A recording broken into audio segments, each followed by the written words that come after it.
Back from babysitting, and I am searing off this pork loin using a raging hot skillet. I like the cast iron for this. Really what you're doing is you're searing it, browning it on all sides. Notice how I'm flipping it onto a different part of the skillet each time, just rolling it around, getting it completely seared. So this is the key to a good gravy, but also keeping the juices in. We'll have some mashed potatoes and then some vegetable, fresh green beans and leeks, one of my favorites. So after this is browned on each side, see like I'm turning it one last time, we're going to get it in the skillet. I put a tab of butter and some garlic in there. I put half a clove face down. This will make a good gravy, and also I'm going to use that garlic. You'll see how. So it's almost cooked, and I am going to use a meat thermometer.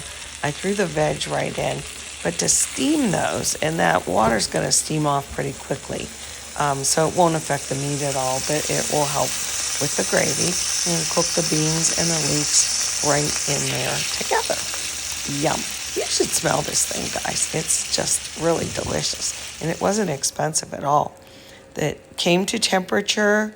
Most of the water is out. I'm going to remove the green beans and make a little gravy for these yummy homemade mashed potatoes. And here's what it looks like. I'm squishing the garlic out. It's so mild. It's like an onion. After you cook it, it's you can just pop them right in your mouth or mush them down and put them in with the other parts of the meat. I let this rest before I cut it. And as you see, when I did slice it, look at it. It's very pink, but it did come to temperature. It's not overcooked that way.